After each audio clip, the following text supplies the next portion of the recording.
여러분 전설의 고향 아십니까? 예, 저랑 같은 세대이시죠. 예. 전설의 고향 어릴 때 참 이렇게 흥미롭게 보기도 했고 되게 무섭기도 하고 막 그랬던 기억이 납니다. 근데 두 개가 무서웠는데 수사반장 진짜 무서웠고요. 그렇죠. 수사반장 할 때는 정말 제대로 화면을 보지 못했던 것 같아요. 그때. 그 전설의 고향도 굉장히 무서웠던 그런 기억이 납니다. 전설의 고향에 보면 그 약간 늘 좀 이렇게 자주 등장하는 장면이 있거든요. 그게 뭐냐 하면 아주 화려한 궁전 같은 집에서 진수성찬을 미인들에게 둘러싸여서 이제 이렇게 대접을 받았는데 알고 보니까 폐허에서 구더기와 썩은 고기를 대접받았다. 또 이쁜 여자들은 귀신이었다. 뭐 이런 아시죠? 그래서 눈을 뜨고 보니 진실을 보니까 그는 파괴된 어떤 폐허였고, 그리고 이제 자기가 먹은 건 구더기와 썩은 고기인 줄 알고 막 웩웩 뱉어내고 이런 장면들이 자주 이제 나타났던 것 같습니다. 근데 서양에도 비슷한 이야기들이 많이 전해져 내려오는 것 같습니다. 그리스도인은 누구냐 했을 때 그리스도인은 진실한 사람들입니다. 오늘도 이제 오늘 본문에서 예수님을 이제 메시아로 믿게 되는 사람들을 보면 그 진실에 직면할 용기를 가진 사람들은 예수를 믿게 됩니다. 예수를 믿습니다. 그러나 진실에 직면할 용기가 없었던 자신의 집단과 이익을 벗어날 수 없었던 사람들은 결국 이제 예수를 거부하게 되는 그런 모습들을 보게 됩니다. 그리스도인을 움직이는 힘은 이익이나 혹은 집단에 있지 않습니다. 그리스도인들은 진실을 볼 줄 알고 진실의 가치를 아는 사람들이라고 할 수 있습니다. 예수 그리스도는 빛이십니다. 빛이시라는 뜻이 무엇입니까?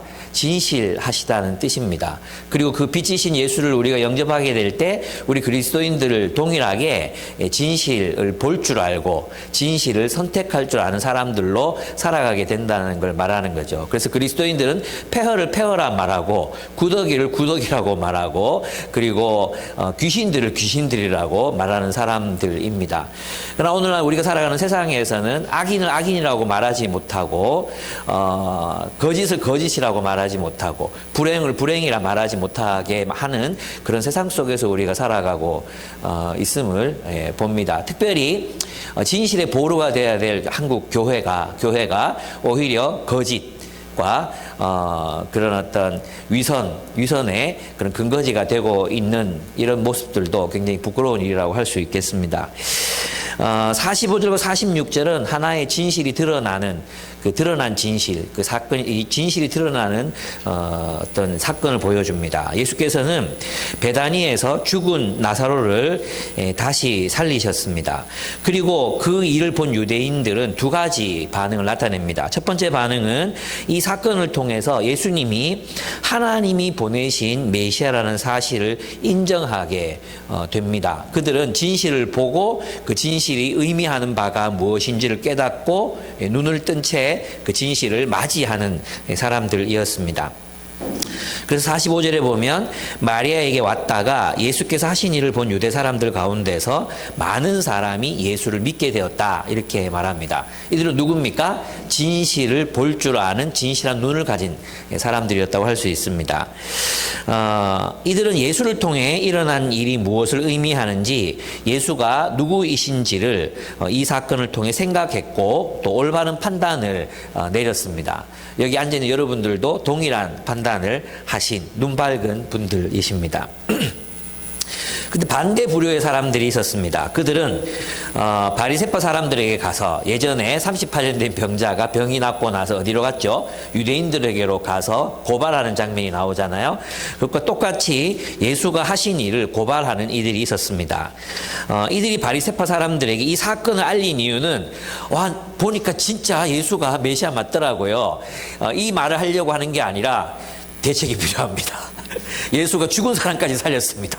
이제 더 무슨 짓을 할지 모릅니다. 죽은 사람까지 살린 사람이 뭘 더 못하겠습니까? 대책이 필요합니다. 이런 이제 내용을 전달했을 거예요. 그래서 바리새파 사람들, 원래 이 바리새파 사람들하고 제사장들하고는 안 친한 사람들이거든요. 적이거든요, 적. 근데 이 사람들이 공의회를 함께 열어요. 함께 열어서 대책을 논의합니다. 예수님께서 이 일을, 이 나사로를 살리신 일을 어디서 행하셨습니까? 공상의 영역에서나 어떤 판타지가 아니라, 특정한 역사적 시점에 베단이라는 실제의 장소에서 그 시대를 살고 있는 현존하는 사람들 앞에서 이 일을 행하셨습니다. 이렇게 그분께서 이 일을 행하신 이유가 무엇입니까? 이 일로 이 역사의 후대를 살아가는 우리들도, 그죠? 이 사건이 일어난 이후를 살아가는 우리들도 이 역사를 평가해보고 예수가 누구이신지를 깨달으라. 그런 의도가 있을 것입니다. 그래서 기독교는 단순한 어떤 스토리에 의존하는 게 아니라 내러티브잖아요. 역사적인 배경을 가지고 역사적 사실들로 만들어진 이야기가 바로 성경 이야기라고 할 수 있습니다. 그래서 지금도 우리는 예수께서 역사 속에서 특정한 시점에 특정한 사람들 앞에서 행하신 이 일을 판단해 볼 수 있습니다. 진실을 가려볼 수 있다는 뜻입니다. 그래서 그 역사 속에서 일하신 예수님을 바라보고 이분이 누구이신지를 판단할 수 있는 지혜를 우리가 가지고 있다면 우리는 예수를 믿을 것입니다. 그래서 41절 42절을 보시면 아버지께서 이 나사로를 살리는 일을 하시는 이유가 뭐냐? 아버지께서는 내 말을 들어주신다는 것을 압니다. 그런데도 이렇게 말씀을 드리는 것은 둘러싼 무리를 위해서입니다. 그들로 하여금 아버지께서 나를 보내신 것을 믿게 하려는 것입니다. 이렇게 말씀하고 계십니다. 네, 이 사건이 지닌 역사적인 중요성을 알아차린 사람들이 있었어요. 그들은 이제 그리스도인이 되기로 결단합니다. 그들은 눈을 떠 볼 줄 아는 사람들이었습니다. 여러분 그 왜 TV 프로그램에 보면 왜 골동품이나 명품 감정하는 사람들이 있잖아요. 그래서 보면 연예인들이 자기 집에서 우리 아버지가 뭐 여행해서 가져온 명품인데 이렇게 이걸 감정해 주세요. 그리고 있잖아요. 또 신동엽 씨인가 누군가가 또 자기 이휘재 씨였나 신동엽 씨인가 잘 모르겠는데 어쨌든 이제 마도로스이셨던 아버지가 일본에서 받아온 어떤 이 조각 같은 걸 갖고 와가지고는 이게 진짜냐고. 진짜는 진짜인데 너무 흔한 거라고.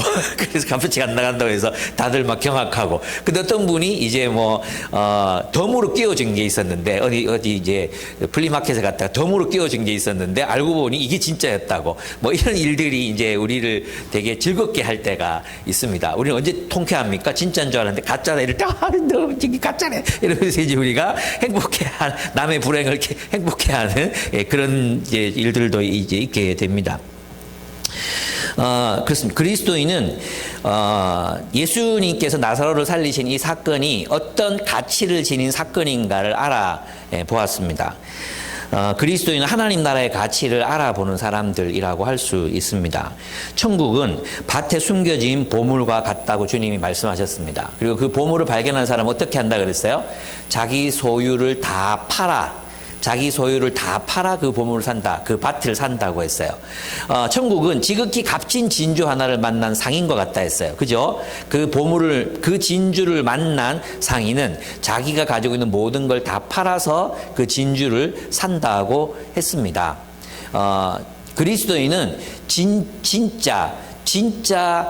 진정한 가치가 무엇인지를 알아보고 그것을 선택할 수 있는 사람들이 바로 예수의 제자가 될 수 있다는 뜻입니다. 하나님 나라를 발견한 사람, 이 하나님 나라가 가짜인 줄 알고 이 하나님 나라가 진짜가 아닌 줄 알고 그냥 뭐 버리거나 그죠? 무시할 수 있잖아요.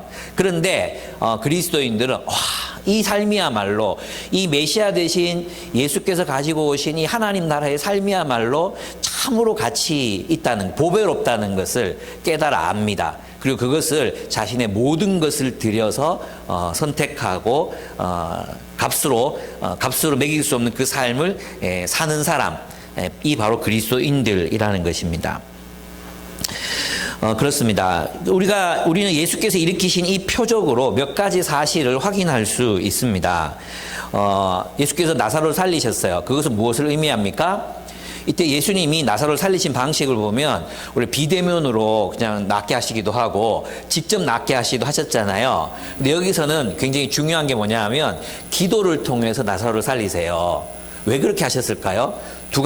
두세 가지 정도의 이유가 있습니다. 첫째는 뭐냐 하면 하나님이 예수님의 기도를 들으셨다는 거예요. 그러니까 예수가 누구라는 거예요? 예수님이 내가 이 나사로를 살림으로 내가 하나님으로부터 온 메시아라는 사실을 알게 해 주십시오라고 기도했잖아요. 그죠? 그러면 예수께서 나사로를 살리셨다는 것은 예수가 누구라는 거예요?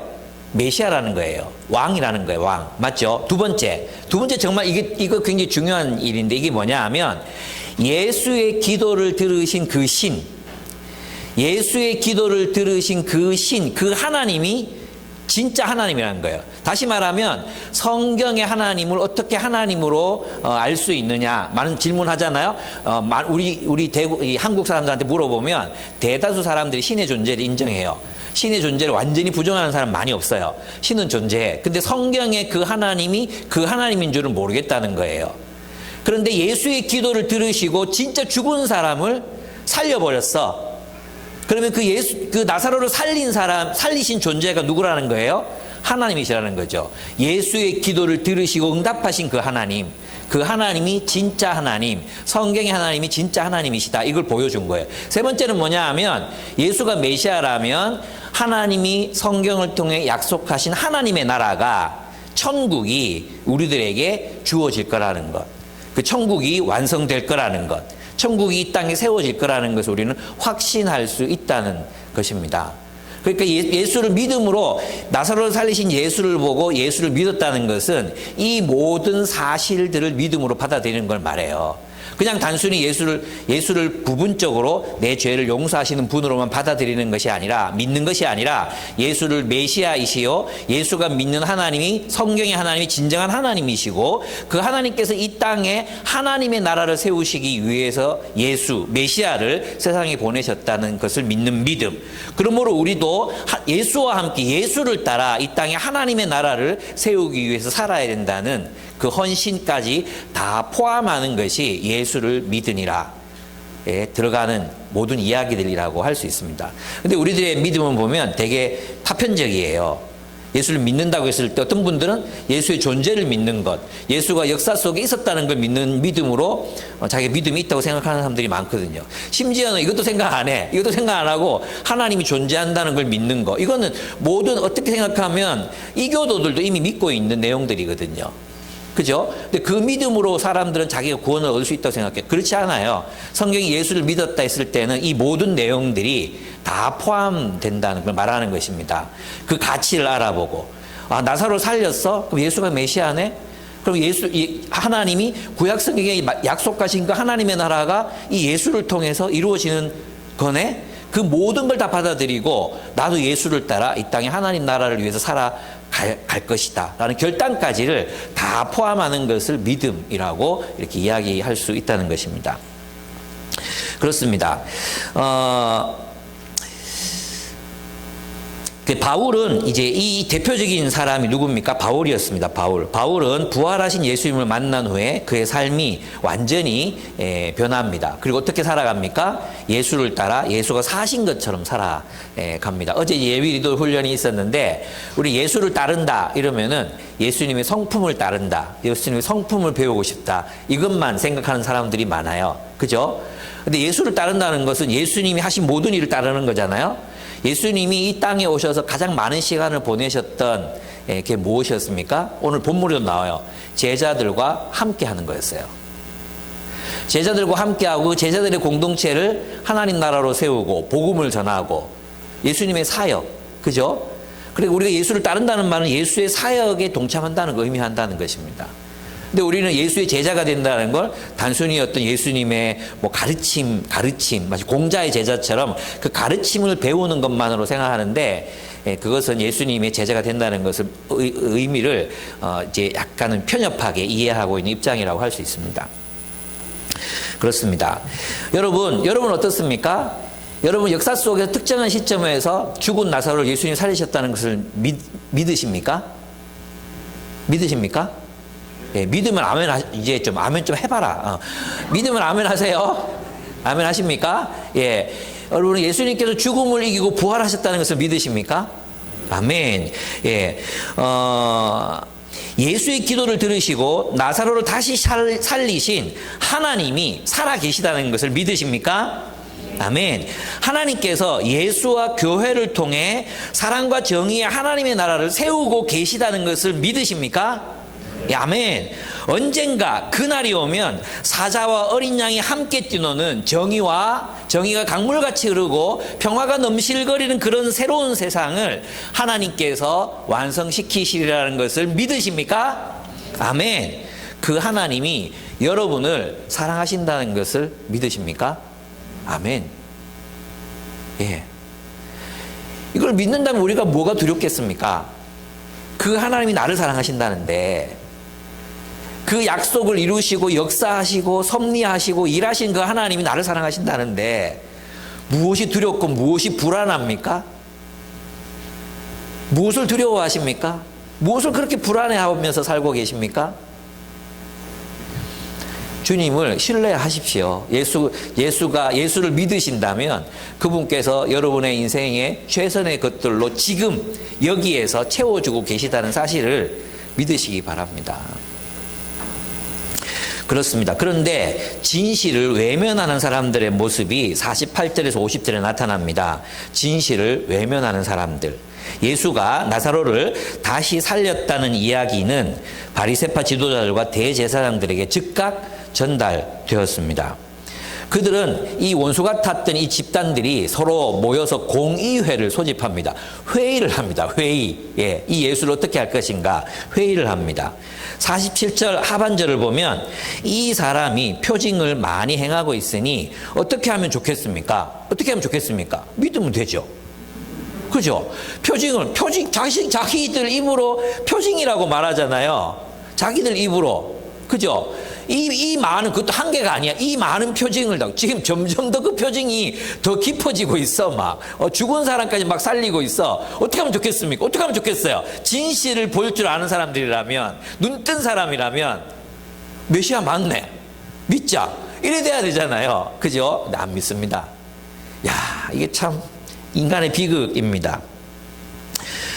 그들이 인정하는 게 있습니다. 이 사람이 표징을 많이 행하고 있으니 예수에게서 표적이 사인이 나타나고 있다는 걸 그들도 인정했다는 것입니다. 예수가 죽은 나사로를 살렸다는 것 그들도 인정합니다. 그들도 인정하고 있습니다. 그러나 그들은 이 예수를 믿지 않습니다. 그들은 이것을 걱정합니다. 이 사람을 그대로 두면, 그냥 내버려 두면 앞으로 더 많은 표적을 행할 거잖아요. 그죠? 죽은 사람을 더 많이 살릴 거란 말이에요.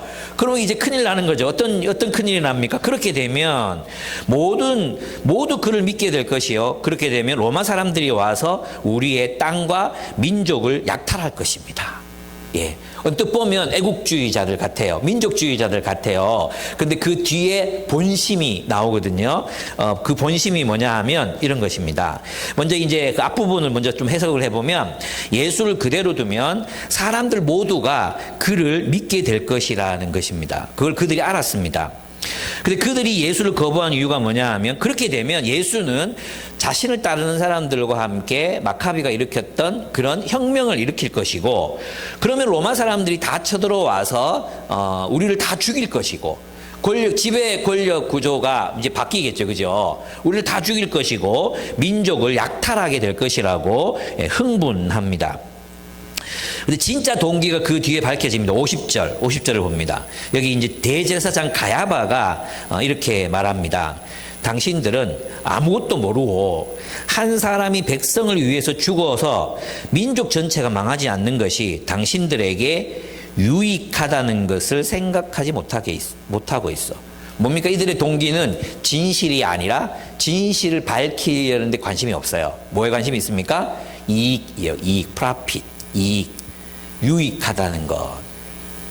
예, 로마가 쳐들어와서 우리가 지금 로마 덕분에 성전 권력을 누리고 있고 이스라엘을 지배하고 있고 세금을 거둬들이고 있고 부자로 사는데 로마가 쳐들어와서 우리를 다 정복해서 치게 되면 우리는 다 살아남을 수가 없다. 지금 우리가 누리고 있는 거 이거 다 뺏긴다. 무엇이 더 유익한지, 무엇이 더 이익이 되는지 생각해봐라. 여러분 자주 얘기하는 거지만 한나 아렌트는 예루살렘의 아이히만에게서 악의 평범성을 보고는 경악했습니다.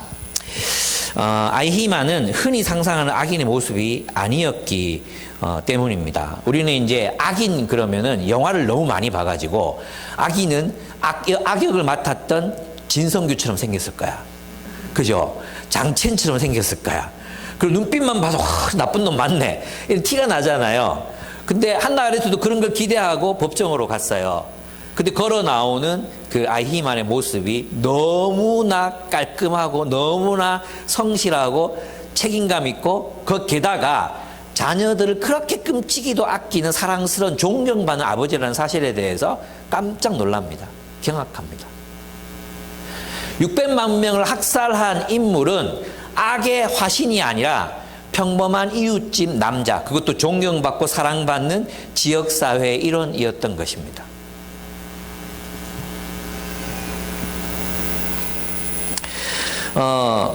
한나 아렌트는 그런 그의 모습을 보고 악의 평범성을 이야기했는데 그 평범성이 뭐냐 하면 이런 거예요. 생각하지 않는 것. 아이히만은 생각하지 않았어요. 사유하지 않았어요. 자기가 하는 일이 그것이 어떤 역사적 의미를 가지는지 얼마나 끔찍한 일인지 생각해 보지 않았어요.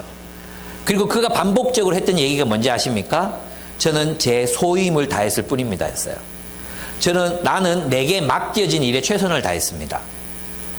예, 내게 맡겨진 일에 최선을 다했습니다. 이게 아이히만의 증언이었습니다. 그래서 한나 아렌트는 그런 이야기를 합니다. 인간을 악하게 만드는 게 뭐냐? 그게 뭐 지독한 악이 우리 평범한 사람들, 여러분들도 아마 아이히만 자리에 있었으면 유태인들 가스실로 보냈을 거예요. 저는 아니지만. 농담이에요, 농담. 성실하게 자기가 맡은 자리에서 최선을 다하는 사람들이 학살자가 될 수 있다는 것입니다. 뭐 하지 않을 때? 사유하지 않을 때. 즉, 이 말은 무슨 말이냐 하면 아무 생각 없이 시키는 대로 할 때, 아무 생각 없이 하던 대로 할 때, 살던 대로 살 때, 아무 생각 없이 자기 또래 집단, 자기가 속한 집단의 생각을 따라갈 때, 그때 우리는 분별력을 상실하고 진실을 외면하는 사람이 될 수 있다는 것입니다. 그게 악의 평범성입니다. 사유하라, 생각하라. 이게 한나 아렌트가 계속해서 주장했던 내용입니다. 근데 있잖아요. 이제 이게 얼마나 어려운 일인가 이제 여러분 아셔야 됩니다. 이건 얼마나 어렵고 위험한 일인지 몰라요. 네. 진실에 직면한다는 거. 아마 직장생활 좀 해보셨으니까 이제 어느 정도 아실 수 있을 것 같긴 해요. 제 친구 중에 이 공기업에 다니는 이가 하나 있습니다. 굉장히 빠르게 승진했고요. 아주 뭐 이렇게 이쪽 영남 지역 뭐 약간 뭐 지부장도 하고 뭐 제 친구 중에 그런 친구들이 많아요. 예. 그 자랑입니다, 자랑. 예. 근데 뭐 저 뭐 서울에 있는 대학 나오고 이러지 않았어요. 근데 그런데 아주 뭐 유능한 친구들이 많아요. 정의롭고 깨어있는 친구입니다. 젊은이들에 대해서도 관심이 많아요. 그리고 이제 되게 마음이 열려 있어요. 그래서 깜짝깜짝 저도 놀랄 때가 많아요. 그런 이제 이 딱딱한 공무원 공기업 조직에 다니다 보면 사람도 그렇게 좀 그래 되거든요. 근데 이 친구는 그런 게 없어요. 굉장히 민주적이고 아랫사람 아주 친구처럼 이렇게 또 젊은이들이 뭐 이렇게 하면 그걸 이해하려고 하는 입장이지 꼰대스럽지 않거든요. 그런데 이 친구가 다니는 직장에서 이제 내부 고발자가 고발한 사건이 있었어요. 아마 여러분도 아실 거예요. 뭐 땅 사고 이랬던 사건이 내부 정부 이용해 가지고 땅 사고 했던 그런 사건이 일어난 거예요. 근데 제가 이제 우리 동기들이 모였거든요. 이 동기들이 모여서 얘기를 하는데 제가 깜짝 놀랐어요. 어떤 얘기를 하느냐 하면, 자기가 몸담고 있는 조직을 조직을 고발하는 건 배신이지. 이렇게 얘기하는 거예요. 나는 이 친구는 분명히 그 내부 고발자를, 자기가 안 돼요. 그 친구를 안 돼요. 그래서 이제 품어줄 줄 알았거든요. 그 친구가 올바른 일을 했지. 조직이 바뀌려면 그런 사람 필요, 이렇게 말할 줄 알았거든요. 그런데 그렇게 정의롭고 또 그렇게 이제 정말 젊은 마음을 가진 그 친구가 뭐라고 얘기했느냐 하면, 조직을 배신하는 건 아니지. 그건 의리가 아니지. 이렇게 얘기하는 거고. 정말 깜짝 놀랐어요. 그래서 제가 뜨악한 표정으로 그 친구 바라보면서, 그게 악이야. 그리고 4년 동안 동기 모임이 지금 없습니다. 근데 사이가 나빠진 게 아니에요. 전화하고 통화하고 또 그 친구는 또 자기들 입장에서 설명하고 뭐 이렇게 하긴 했어요. 그래서 우리가 아는 거하고 또 다른 측면들이 있더라고요. 뭐 그건 이 친구 말이니까 또 확인해 봐야 되겠지만 어쨌든 그렇습니다. 제가 지금 말하고 싶은 게 뭐냐 하면, 그렇게 정의로운 사람들도 결국 자기가 속한 집단의 어떤 문화, 그 문화를 뛰어넘는 게 정말 힘들어요. 생각하지 않으면 우리는 지배당하게 됩니다. 생각하지 않으면 우리는 그냥 떠내려가게 됩니다. 생각해야 합니다. 이게 바로 악의 평범성입니다. 생각하지 않는 것. 우리는 진리를 가졌습니다. 복음을 가졌습니다. 이 복음을 가지고 생각해야 합니다. 내가 맞닥뜨리게 되는 상황들, 내가 선택해야 되는 어떤 선택들, 그죠? 결정해야 될 것들 얼마나 많습니까? 그것을 복음으로 살아내야 됩니다. 복음으로 분별할 줄 알아야 됩니다. 근데 사람들의 삶에 이런 복음으로 자신의 삶을 해석해내고 분별하는 이 말씀으로 형성된 성품과 사상과 가치관이 없어요. 그게 없어요. 그냥 그리스도인이라는 그냥 허울만 있어요. 허울만. 껍데기만 있어요. 껍데기. 그 껍데기만 그리스도인이고 그 내면, 그 내부는 완전 세상 사람이에요. 세상 사람.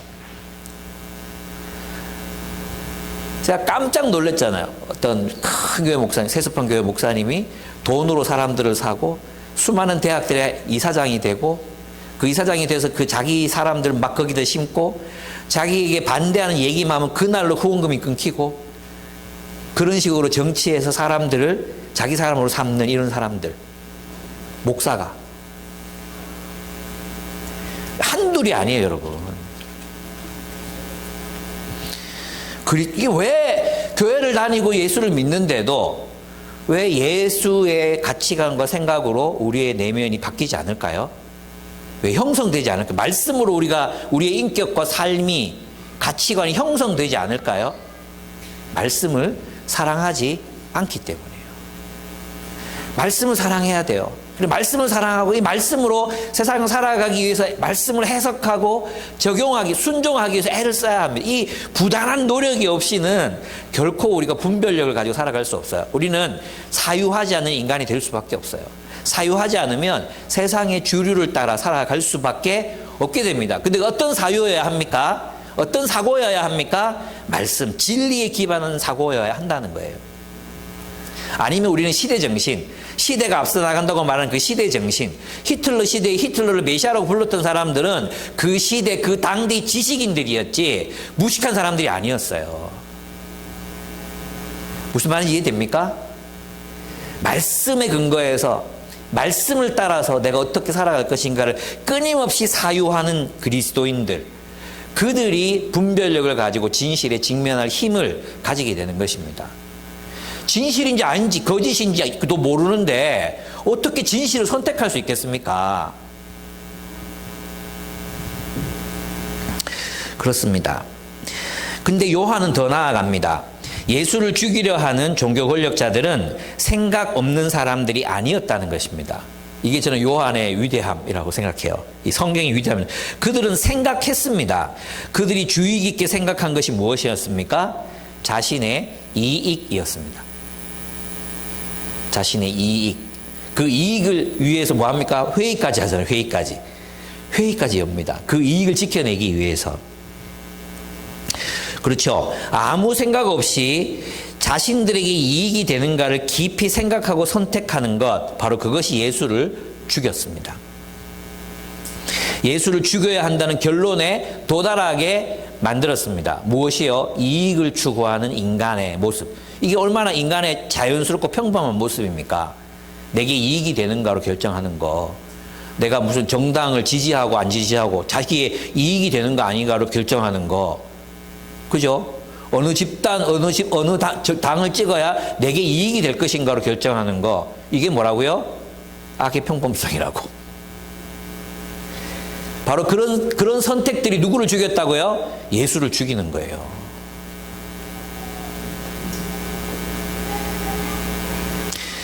진실이 아니라 이익을 생각하고 선택하게 되면 결국 우리는 예수를 우리 인생에서 삭제시켜야 된다는 결론에 도달하게 됩니다. 많은 그리스도인들이 이런 방식으로 자신의 삶에서 예수를 지웠습니다. 예수의 말씀보다 이익, 무엇이 더 내게 이익인가, 돈이 되는가, 그걸 선택하면서 살다가 결국 예수를 인생에서 지워버리게 되는 것입니다. 여러분 나이는 지금 요 기로에 딱 서 있어요. 잘 선택해야 돼요, 여러분. 진실을 선택해야 돼요. 이제 그리스도인 검사인 임은정 검사, 제가 늘 내가 참 자랑스러워. 내가 한 번도 만난 적은 없지만 자랑스러워. 나는 이 검사님 위해서 기도합니다. 변절하지 않도록. 예, 젊은 시절 김진홍도 이랬거든요. 젊은 시절 김진홍은 이보다 더 했죠. 멋있었어요. 정말 멋있었습니다. 그분이 영남대 인문관에 와가지고 강의할 때 내가 뭐 큰 교회에서 파이프 오르간 그때 뭐 20억 하는 거, 그때 돈으로 20억이니까 얼마나 비쌉니까? 뭐 그런 걸 내가 도끼 들고 가서 찌뿔라 하다가 막 담임 목사가 나와서 비는 바람에 내가 돌아왔다 이럴 때 와, 막 히로였습니다. 히로. 저렇게 될 줄 어떻게 알았겠습니까? 그래서 우리가 이 임은정 감사님도 위해서 정말 많이 열심히 기도해야 됩니다. 근데 이분이 하양에 오셨어요. 하양에 저 무학로 교회라고 있습니다. 무학로 교회. 여기 가까운데 무학로 교회라고 있는데 거기에 이제 한국의 굉장히 유명한 건축가인 승효상 씨라는 분이 계세요. 그분이 이 교회를 지었어요. 언론에도 이게 많이 이제 올라왔어요. 무학로 교회. 크기가 15평이에요. 15평. 작은 교회예요. 근데 이 교회가 재밌는 게 뭐냐 하면, 천주교 어떤 신부님이 뭘 축사를 하셨나, 뭐 그런 게 거기 있고, 그다음에 마당에는 나무가 한 그루 있는데, 그 마당은 그 동네 스님이 기증하신, 그 이름도 다 적혀 있어. 하여튼 좀 독특한 교회이긴 해. 근데 이 교회에 이제 이 임은정 검사가 지금 이제 나가고 있어요. 나가고 있고. 근데 이 친구, 여기에 이제 IBF 후배인 친구가 하나 다니는데, 이 친구가 이제 제가 캐나다에서 지금 목회하고 있는 권혁근 목사가 한국의 아버님 때문에 잠깐 나왔거든요. 그리고 두 사람이 친해. 지금 제가 내가 지금 거의 있어갖고 얘기가 헷갈리시는 분들. 어쨌든 그 무학로교회 다니는 IBF 후배가 권혁근 목사를 초청해서 임은정 검사가 북토크 하니까 와라 이렇게 된 거야. 그래가지고 북토크를 보러 갔대요. 갔는데 갔다 와서 그 후배 권혁근 목사가 나한테 이제 얘기를 해주는 거예요. 근데 목사님, 임은정 검사가 북토크 한다고 갔는데 뭐 사회 문제 이런 거 얘기할 줄 알았는데 간증이더라고 이렇게 얘기하는 거예요. 뭘 얘기하던데 그러니까 자기가 진실을 밝히기 위해서 이제 도가니 사태 밝혀낸 거, 그 정말 위험한 일이었잖아요. 권력과 막 사투를 벌여야 되는 그런 싸움이었잖아요. 그 밝혀낸 거. 근데 박형근 목사 무죄 구형할 때 막 떨리는 마음으로 문 걸어 잠그고 무죄 구형한 거, 이런 얘기들 이런 걸 하는데 자기 그렇게 할 수밖에 없었던 이유가 뭐냐면 자기 그리스도인이기 때문에 하나님이 지켜주실 걸 믿고, 아니 지켜주시지 않아도 십자가 질 각오로 그렇게 했다는 이야기를 이렇게 하는데 굉장히 되게 감동을 받아서 저한테 얘기하는 걸 제가 들었거든요. 얼마나 감사합니까? 임은정 검사는 도가니 사태 이전부터 검찰 내부에서 이제 요직으로만 다닐 수 있는 실력을 가진 사람이어서 이렇게 책에 보면 나오죠. 그리고 도가니 사태 이후로는 또 검찰에서 얼마나 홍보용으로 뒀습니까? 그래서 이제 잘 나갈 수 있었던 검사였어요. 그냥 뭐 이런 검사가 아니라 꽤 이제 괜찮은 검사였거든요. 근데 진실을 지키기 위해서 뭐 합니까? 자기 직을 걸잖아요. 그런데 그 책에 보면 읽으셨죠? 계속 가보겠습니다. 그 책에 보면 이런 얘기가 많이 나와요. 떨었습니다. 사시나무 떨듯이 떨었습니다. 두려웠습니다. 검사장실에 불려 들어갈 때는 정말 너무 무서워서 눈을 어디에 둘지 모르겠어요. 사시나무 떨듯이 떨면서 앉아있어요. 이런 고백들이 되게 많이 나와요. 근데 이문정 검사는 그런 상황 속에서 이익이 아니라 뭘 선택합니까? 네, 진실을 선택합니다. 저는 그게 그리스도인이라고 생각해요.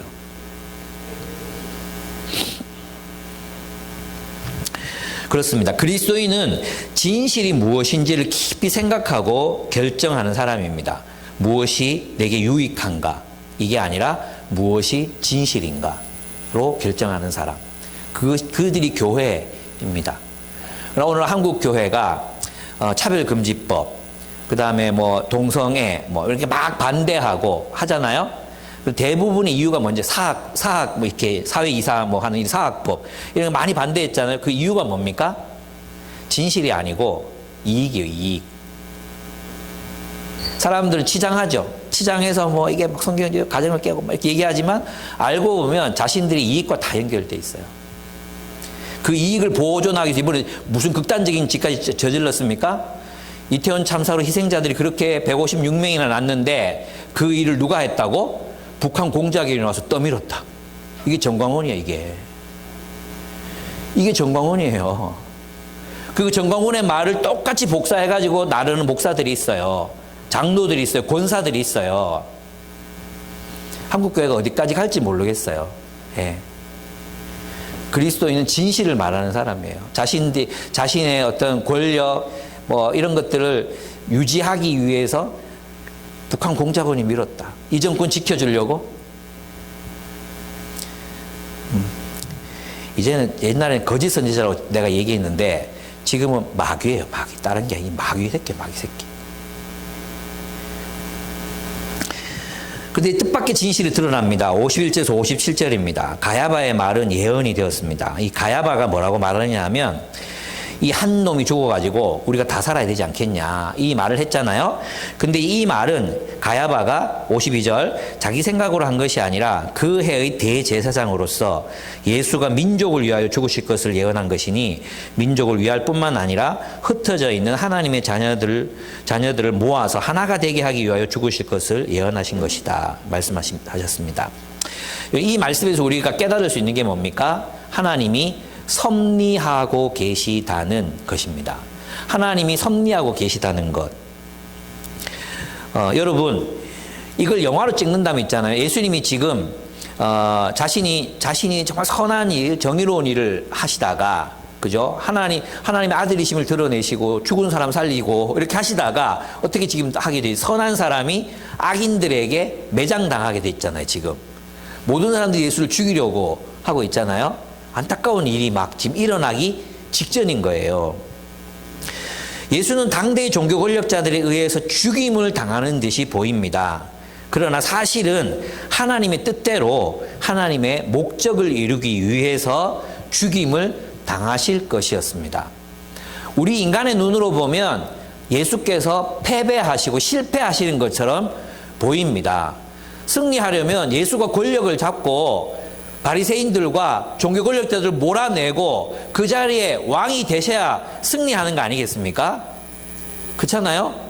근데 예수는 죽으실 거예요. 죽임을 당하실 겁니다.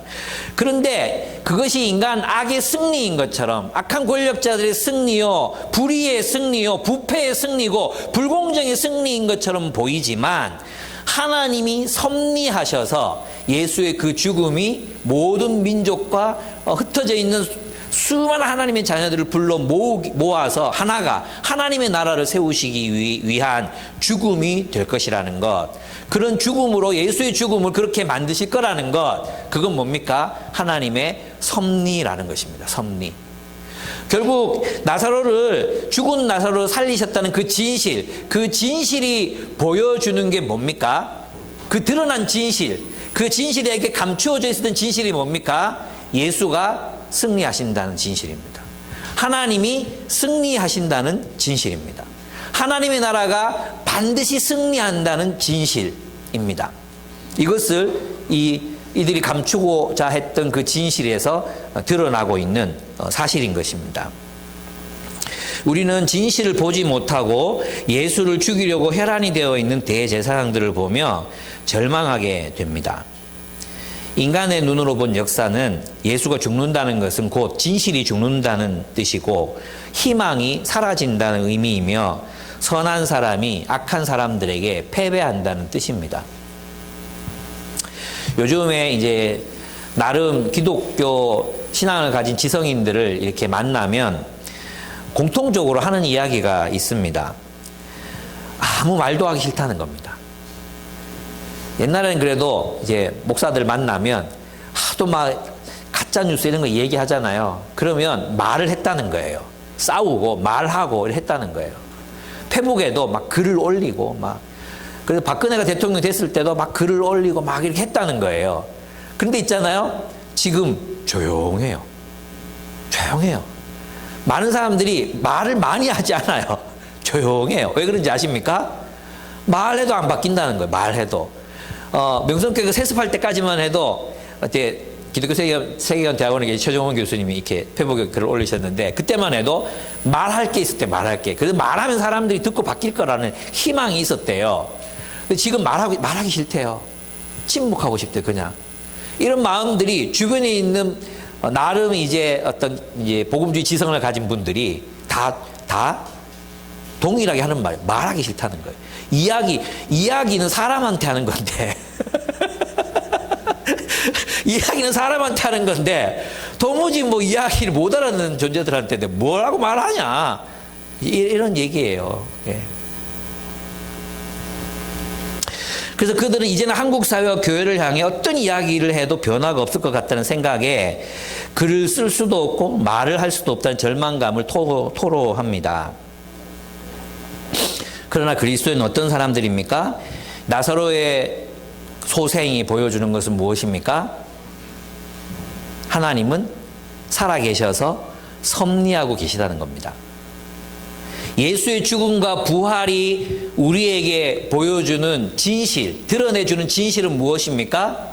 악이 승리하는 것 같아 보이지만, 예수가 패배해서 죽임을 당하는 것 같아 보이지만, 예수의 죽음은 모든 세상에 흩어져 있는 자녀들을 끌어모아 하나님의 나라를 세우게 하는 결정적인 죽음이 될 것이라는 하나님의 섭리를 이야기하고 계신 것입니다.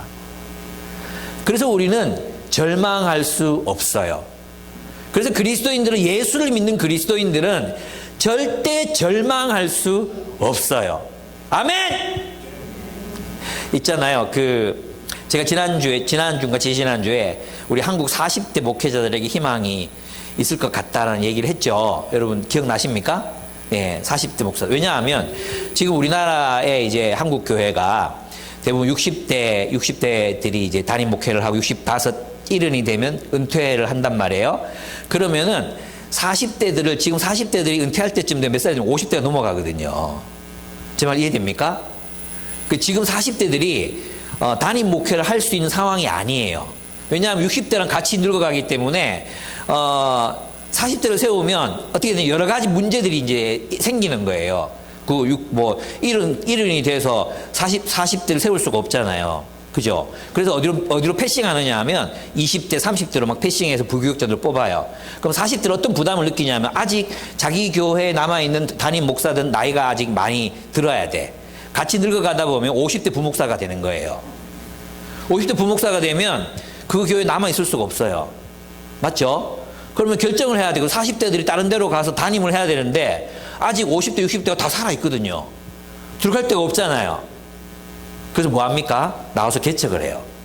개척을 하는 거예요. 개척을 하는데, 그래서 이분들은 어쩔 수 없이 이중직을 하는 거예요. 이중직. 예, 목회를 하면서 돈도 벌어요. 그래서 주로 목수 많이 해요. 목수도 많이 하고, 그리고 그 카페도 많이 열고, 또 노가다도 뛰고 그래요. 그러면서 정말 이제 힘겹게 하는 거예요. 또 하나는 뭐냐 하면 이 40대들이 담임 나갈 마음이 별로 또 없어요. 왜냐하면 그 기성교회에서 학을 띠거든요. 우리나라 전체 세대 중에 가장 진보적인 생각을 가진 사람들이 40대예요. 가장 있잖아요. 진보적인 생각을 가진 사람들이 40대. 예. 그리고 60대하고 20대가 통해요. 60대하고 20대가 생각이 비슷해요. 70대는 이거는 뭐 별 안 바뀌어요. 여기는 계속 똑같아요. 어쨌든 그렇거든요. 그래서 40대가 가장 진보적인 세력인데 기독교 유산으로 봐도 이 40대만큼 많은 수련회를 한 세대가 없어요. 여러분들 있잖아요. 수련회, 2주 수련회 다 해봤죠? 2주 수련회. 해봤죠? 지금 애들 2박 3일도 잘 못해요. 코로나 기간 동안 못했어요. 예. 일주일 수련도 제대로 못해요. LGM이라고 매주마다 막 말씀 듣고 찬양하고 했죠? 다 했죠? 지금 매주 모일 수가 없어요. 간사님이 1명, 2명 소그룹 해요, 소그룹. 이제 원톤하고 소그룹하고 일주일 내내 그러고 있어요. 뭐 큐티 훈련, BSM 훈련, 꿈도 못 꿔요. 근데 있잖아요. 지금 40대들은 2주 수련회, 한 달 수련회, 단기 선교, 뭐 또 리더 캠프, 오만 걸 다 해본 세대예요. 그러니까 우리나라 한국 교회에서 가장 자산이 될 수 있는 세대가 40대예요. 30대 후반, 40대 초반. 여러분들. 이 사람들이 교회에 남아 있을 수가 없는 거예요. 그리고 왜 남아 있을 수 없냐? 단위 갈 데가 없어서 못 남아 있는다 이런 뜻도 있지만 이 사람들 자체가 이런 데서 목회 못하겠다 이렇게 되는 거예요. 그래가지고 다 나가서 개척을 해. 그래서 많은 사람이 망해요. 많은 사람들이 교회가 안 돼요. 근데 진짜 또 놀라운 건 뭐냐 하면 몇몇 교회들은 그 가운데서 말씀을 중심으로 살아나요. 말씀을 가르치고 말씀을 연구하고 규모가 작지만 하나님이 그런 씨앗들을 이렇게 세우고 계시거든요. 내가 지금 무슨 얘기를 하고 싶냐 하면 현상적으로 보면 한국 교회가 죽는 것 같아요. 희망은 사라지는 것 같습니다. 그런 극우적이고 물질주의적, 성공주의적인 교회들은 성도들이 차고 넘칩니다. 근데 진짜 하나님 말씀을 사랑하고 정말 말씀을 따라 살겠다고 결단하는 사람들의 공동체들은 그렇게 크지 않습니다. 그리고 희망은 사라진 걸까요? 그렇지 않다는 얘기를 여러분에게 드리고 싶습니다. 예. 그리스도인들은 하나님의 섭리를 봅니다. 예수는 죽을 것이고 이 문정 검사는 좌천되었습니다. 조국 교회는 악의 평범성에 물들어서 자신들의 기득권을 지켜내기에 바쁩니다. 말씀을 따라 살아보려는 그리스도인들, 특별히 젊은 그리스도인들이 좌절감을 겪고 있습니다. 그러나 우리는 하나님의 섭리를 바라봅니다. 예수는 여전히 왕이십니다. 예수의 죽음은 절망이 아니라 궁극적인 희망임을 보는 이들이 바로 그리스도인들입니다. 여전히 주님께서는 하나님 우편에 앉으셔서 지금 우리를 다스리고 계시다는 사실을 바라보는 소망, 그 희망, 그 신뢰와 믿음, 그것이 바로 우리가 가지고 있는 믿음이자 신앙인 것입니다. 예수는 왕이시며 예수의 죽음은 절망이 아니라 궁극적인 희망임을 보는 이들이 그리스도인들입니다. 우리는 하나님의 섭리를 믿습니다. 나사로가 죽었다가 살아났다는 이 진실, 그 진실, 숨겨져 있던 그 진실, 감춰져 있던 그 진실이 드러내 보여주는 것이 무엇입니까? 하나님은 승리하신다는 것입니다. 하나님은 죽음과 사망의 세력을 이기시고 승리하신다. 예수께서는 우리를 그 죽음과 사망의 세력으로부터 구출하실 뿐만 아니라 이 세상에 하나님의 정의가 패배하는 것 같고 사랑이 지는 것 같고 증오가 득세하는 것 같고 전쟁이 온 세상을 불바다로 만드는 것 같아 보이지만 여전히 하나님은 살아계셔서 우리를 하나님의 나라로 이끌고 계시고 하나님의 백성들을 불러 모으고 계시다는 그 믿음으로 살아가는 사람들이 바로 그리스도인이라는 것입니다. 예수님을 사람들이 이제 죽이려고 합니다. 예수님이 이제 마지막 자신의 운명을 이제 깨닫고 계시죠. 알고 계셨잖아요. 이제 얼마 안 남았다라는 생각을 하셨어요. 그때 뭘 하십니까? 이게 저는 굉장히 중요하다고 생각합니다. 54절 한번 같이 봅시다. 54절. 그래서 예수께서는 유대 사람들 가운데로 더 이상 드러나게 다니지 아니하시고 거기에서 떠나 광야에서 가까운 지방 에브라임이라는 마을로 가서 누구와 함께요? 제자들과 함께 지내셨다. 제자들과 함께 지내셨다. 왜요? 제자를 가르치려고요. 이 제자들이 하나님 나라를 세워가야 되거든요. 그죠? 온 세상에 흩어져 있는 하나님의 자녀들을 불러 모아서 하나님 나라의 공동체를 세워야 되거든요. 그 제자들에게 제자들과 함께 시간을 보내시는 것입니다. 예수님은 결코 좌절하거나 절망하지 않으셨습니다. 자신이 해야 할 일을 하셨습니다. 우리의 소망은 예수께 있습니다. 우리의 희망은 예수가 세우시는 하나님 나라에 있습니다. 그리고 우리가 함께 서로를 위한 십자가의 길을 걸으며 평화의 공동체를 이 세상으로 창조해 냅시다. 온 세상에 흩어져 있는 하나님의 자녀들을 불러 모아 하나님의 나라를 살게 합시다. 예수님이 사신 것처럼 말씀을 가르치고 여전히 복음을 전하고 말씀을 가르치고 이 사람들이 하나님의 정의와 공의를 가슴에 품고 세상에 나가서 이 세상 사랑하기 위해서 하나님의 정의와 공의, 진실을 말하고 진실을 드러내는 거짓을 거짓이라고 말하고 참을 참이라고 말할 수 있는 그런 그리스도인들을 길러내고 그리고 세상을 향한 봉사, 세상을 향해 외치는 삶을 살아가게 하는 것, 그것이 바로 우리가 지금 여기에서 할 수 있는 일입니다. 하나님은 결코 실패하지 않으십니다. 시대가 암울합니다. 일주일 내내 우울했습니다. 우울하더라고요. 전쟁, 죽음, 너무 마음이 힘든 거예요. 마음이 너무 힘들고, 그리고 경제적인 어려움, 앞으로 예상되는 이제 막 부도가 막 날 거거든요. 예. 지금 이제 자금이 묶였잖아요. 대구에 있는 이게 지금 몇 군데, 60군데 지금 재개발하고 있고 60군데 재개발하니 벌써 7개가 무너졌어요. 7개. 계속 무너질 거예요. 계속. 큰 거 몇 개 빼고는 다 무너질 거예요. 부도 나면 어떡합니까? 큰일 나죠. 예. 근데 이 정부는 그런 문제를 해결할 수 있는 조짐이 전혀, 능력이 전혀 없는 것 같아요. 힘들지 않습니까? 그런 거 이런저런 거 생각하니까 마음이 너무 어려운 거예요. 막 어둡고 힘들고. 그리고 이 본문 막 나사로가 살았다. 주님이 나사로를 살렸다. 하나님이 여전히 일하고 계신다. 이것보다 훨씬 힘든 상황 속에서도 하나님의 백성들은 하나님의 나라를 위해서 살았다. 우리도 살아야 된다. 이 희망을 어두운 가운데 절망적인 상황 속에서 가지게 됩니다. 여러분, 우리는 희망이 되기 위해 부름받은 백성들입니다. 아멘? 예. 누가 희망이 될 수 있습니까? 이익이 아니라 진실의 편에 설 수 있는 사람들. 거짓, 사람들이 만들어 놓은 환상 같은 궁궐 같은 집, 환상적인 궁궐 같은 집, 진수성찬, 그런 것들이 결국은 구더기요, 썩은 고기요, 거짓의 성이라는 것을 직시하고 볼 수 있는 사람들, 이익이 아니라 진실의 편에 설 수 있는, 진리의 편에 설 수 있는 사람들, 그들, 그리스도인들, 진정한 그리스도인들이 곧 희망입니다. 우리 힘들어요. 예. 주님께서 우리에게 위험한 일을 맡기셨어요. 진실을 보고 진실을 드러내라는 위험한 일. 이문정 감사님이 당하셨던 수많은 그런 어려움들, 우리도 동일하게 이 위험한 시대에 이익이 아니라 진실을 따라 살아가는 삶을 선택하신 여러분들이 되시기를 축복합니다. 아멘. 하나님이 섭리하십니다. 하나님이 이기십니다. 우리 함께 기도하겠습니다.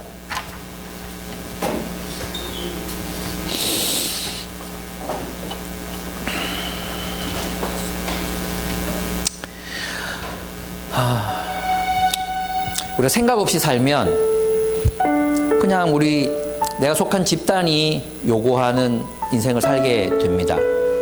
사유하지 않고 진리를 우리 가슴 속에 품고 그 진리를 따라 생각하지 않으면 우리는 악의 평범성에 물들게 됩니다. 우리가 이익에 우리의 마음을 두게 되면 그 예수를 우리 삶에서부터 제거하게 됩니다. 그럼 우리는 어둠 가운데 헤매다가 죽을 것입니다. 우리 주님께 기도했으면 좋겠어요. 하나님, 내가 빛 가운데 걷고 빛이신 예수를 바라보고 그 빛으로 세상을 비추게 해주십시오. 진실함으로 거짓과 부패와 불공정을 바라볼 수 있는 눈을 주십시오. 주님이 사신 것처럼 사람들의 거짓을 들추어내고 때로는 부정과 부패에 물들지 않고 진실을 선택하며 살아갈 수 있는 용기를 우리에게 허락해 주십시오. 그렇게 주님께 우리 한번 기도 드렸으면 좋겠습니다. 기도하겠습니다.